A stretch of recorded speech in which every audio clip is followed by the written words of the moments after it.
Good morning. We will discussing the NCERT class 9th economics chapter People as Resource. As we discuss our previous lecture, how we can convert Indian population from liability to asset. Now, when we look at the country with a large population, we always see the negative aspects and overlook the positive ones.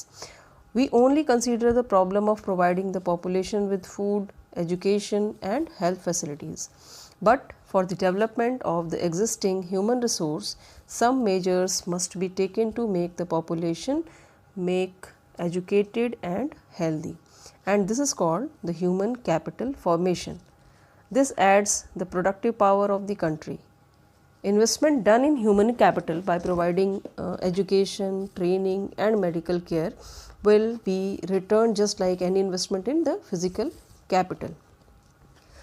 Let's take an example of India's green revolution and its IT revolution. Through the green revolution, we have seen how a greater contribution of knowledge was applied in the form of improved production technologies.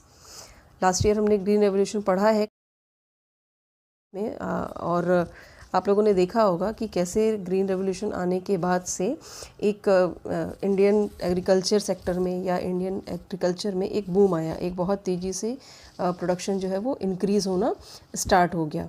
तो ये कैसे possible हुआ? ये knowledge को apply करके, knowledge के contribution से, production technologies को अप्लाई करके, HYV सीड्स, पेस्टिसाइड्स, इंसेक्टिसाइड्स, इन सारी चीज़ों को अप्लाई करके जो है प्रोडक्टिविटी को बढ़ाया गया और उन रिसोर्सेज को यूज़ किया गया जो हमारे पास है तो, लेकिन उनका सफिशिएंट यूज़ हम नहीं कर पा रहे थे.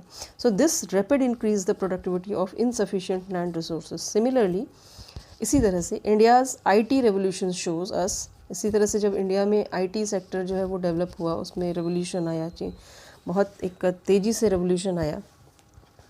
तो इसमें क्या चीज़ थी कि ह्यूमन कैपिटल को किस तरह से यूज़ किया जा सकता है और कैसे बहुत सारी जो है प्रॉफिट जो है वो लाई जा सकती है. India's IT revolution shows us how the important of human capital has come to gain a higher position than that of material, plant and machineries, etc.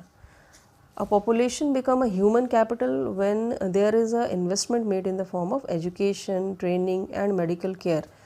Like a doctor, a teacher, an engineer increased their capabilities of providing different services to the people of the country.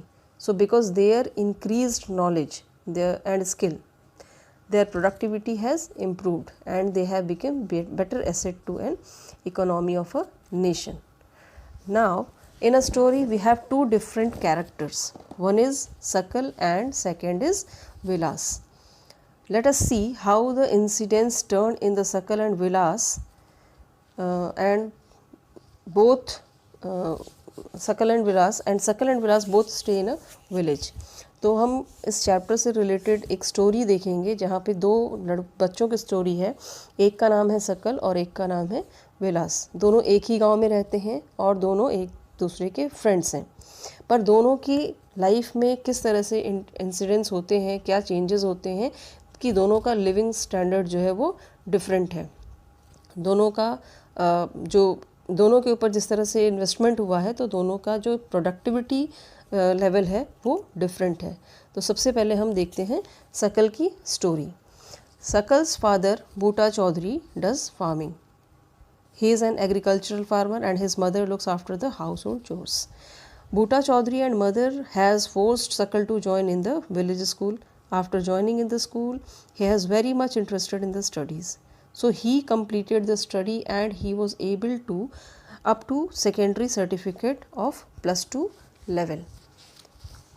तो यहाँ पे आपने देखा कि सकल के जो father हैं वो एक फार्मर है और उसकी मदर जो है वो एक हाउसवाइफ है, घर में काम करती हैं. लेकिन इन लोगों ने क्या किया कि अपने बेटे को फोर्स किया या अपने बच्चे को जो है स्कूल में जाने के लिए इंस्पायर किया कि आपको स्कूल जाना चाहिए. और जब वो स्कूल जाने लगा तो धीरे धीरे उसको पढ़ने लिखने में इंटरेस्ट आने लगा. And after completing his +2 level, his parent force him to study 2 vocational courses to computer science. After doing the vocational course, the computer science, he is able to achieve a job in a private firm.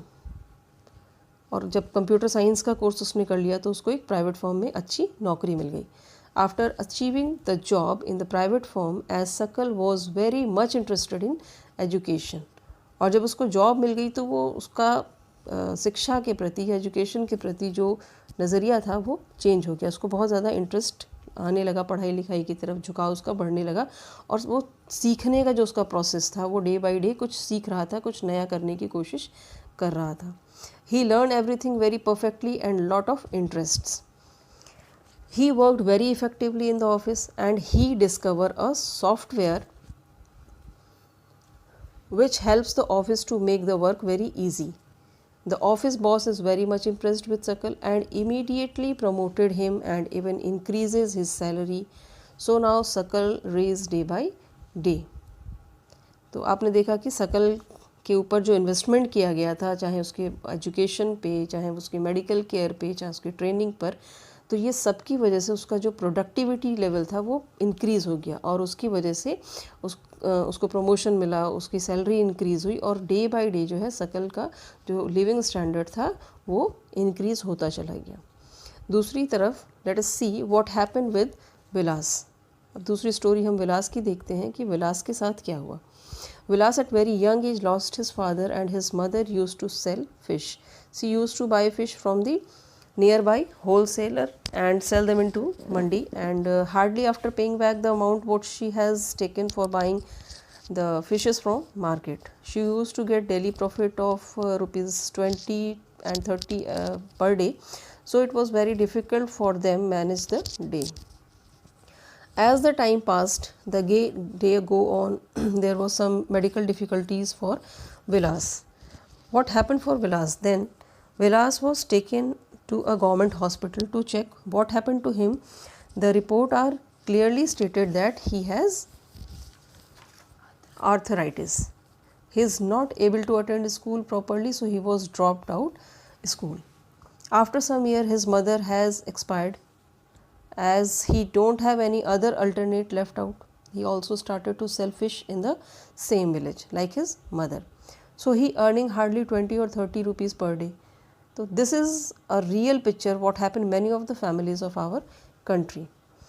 तो ये आपने देखा कि सकल की जो life थी, अब दोनों को हम कंपेयर कर लेते हैं. एक तरफ आपने सकल को देखा और एक तरफ आपने विलास को देखा. सकल के साथ क्या था, बहुत उसको अच्छी मेडिकल केयर, अच्छी एजुकेशन और अच्छी ट्रेनिंग मिलती, जहाँ पर वो एक ह्यूमन कैपिटल में फॉर्म होता है और उसकी प्रोडक्टिविटी लेवल जो है वो इंक्रीज़ होती जाती है. दूसरी तरफ आपने विलास को देखा, कोई एजुकेशन नहीं, कोई मेडिकल केयर नहीं और कोई भी ट्रेनिंग उसको नहीं प्रोवाइड की गई, तो वो एज अ ह्यूमन रिसोर्स जो है ह्यूमन कैपिटल में नहीं फॉर्म हुआ. यानी वो अगर हम कहें तो वो लाइबिलिटी ही रह गया, वो एसेट में फॉर्म नहीं हुआ. और उसका रिज़ल्ट क्या हुआ कि उसकी जो प्रोडक्टिविटी लेवल थी वो चेंज नहीं हुई, उसका जो स्टैंडर्ड ऑफ लिविंग था उसमें कोई भी बदलाव नहीं आया. So students, story of both Sakal and Vilas will help us to understand how investment in people can make more productive. इन दोनों स्टोरीज से हमने क्या जाना कि कैसे हम किसी भी एक इंडिविजुअल के ऊपर जब एक इन्वेस्टमेंट करते हैं तो उसे हम कितना प्रोडक्टिव बना सकते हैं या उसकी प्रोडक्टिविटी लेवल को कितना हम ज़्यादा से ज़्यादा कर सकते हैं. A child with investment in higher education can lead to higher earning and great contribution to the society in future, and as a result it would ultimately affects the economic of the nation. तो ये इस तरह से आपने इसको समझा, देखा कि किस तरह से इन्वेस्टमेंट जो है वो किसी इंडिविजुअल की प्रोडक्टिविटी लेवल को बदल सकती है, चेंज कर सकती है. तो ये हमने समझा इसके अंदर कि सकल और विलास इन दोनों को अगर हम फोकस करें तो हम देखते हैं कि जिस तरह से हमारे एनसीईआरटी की बुक में एक्सप्लेन किया गया है कि दोनों के ऊपर जो इन्वेस्टमेंट हुआ उस इन्वेस्टमेंट का रिज़ल्ट क्या आया, उस इन्वेस्टमेंट के बदले में कि हमने ह्यूमन रिसोर्स को एजुकेशन दिया, मेडिकल केयर दिया, ट्रेनिंग दिया और उसके बाद जो है उसकी प्रोडक्टिविटी लेवल जो है वो इंक्रीज़ हो गई. दूसरी तरफ विलास को क्या हुआ कि ना एजुकेशन फैसिलिटी मिली, ना हेल्थ केयर फैसिलिटी मिली और ना ही किसी तरह की कोई ट्रेनिंग मिली, तो उसका जो प्रोडक्टिविटी लेवल था वो इंक्रीज़ नहीं हुआ, बल्कि और डे बाय डे डिक्रीज़ होते चला गया, ख़राब होते चला गया। दूसरी तरफ हम एग्ज़ाम्पल देखते हैं जापान जैसी कंट्रीज़ का, तो आप देखते होंगे कि जापान में किसी भी तरह का कोई नेचुरल रिसोर्स नहीं है। ये आपने पढ़ा है, पहले भी की क्लासेस में भी बताया गया आपको। तो वहाँ पे कोई भी रिसोर्स नहीं है, पर जापान जो है आप ये भी जानते हैं कि वो एक डेवलप्ड कंट्री में काउंट किया जाता है, वो एक डेवलप्ड और रिच कंट्री के अंदर आता है। तो ये कैसे पॉसिबल है? ये पॉसिबल इसलिए हुआ कि ह्यूमन रिसोर्स पे जापान ने इन्वेस्टमेंट ज़्यादा किया है, उनकी एजुकेशन पे, उनकी मेडिकल केयर पे, उनकी ट्रेनिंग पे, और इस वजह से जो है जापान एक डेवलप्ड कंट्री है, एक रिच कंट्री के अंदर आता है। जो जितना डेवलप्ड कैसे होगा? जब हम उसके ह्यूमन रिसोर्स पे काम करेंगे, ह्यूमन रिसोर्स को डेवलप करेंगे और ह्यूमन रिसोर्स को ह्यूमन कैपिटल में चेंज कर देंगे, तो वो ह्यूमन कैपिटल, जैसे हमारा लैंड कैपिटल होता है, तो लैंड के ऊपर हम क्या करते हैं, उसकी प्रोडक्टिविटी को बढ़ाने के लिए हम उसमें HYV सीड्स डालते हैं, पेस्टिसाइड्स, इंसेक्टिसाइड्स, फर्टिलाइज़र्स एक्सेट्रा, ये सारी चीज़ें हम उसको प्रोवाइड करते हैं, तब हमको एक बहुत अच्छा प्रोडक्शन मिलता है या एक बहुत अच्छा रिज़ल्ट मिलता है। उसी तरह से किसी भी एक इंडिविजुअल पे जब हम एजुकेशन, मेडिकल केयर और ट्रेनिंग इन्वेस्ट करेंगे, तब हमें उसकी प्रोडक्टिविटी लेवल या उसका जो है खर्च वो ज़्यादा मिलने लग जाएगा।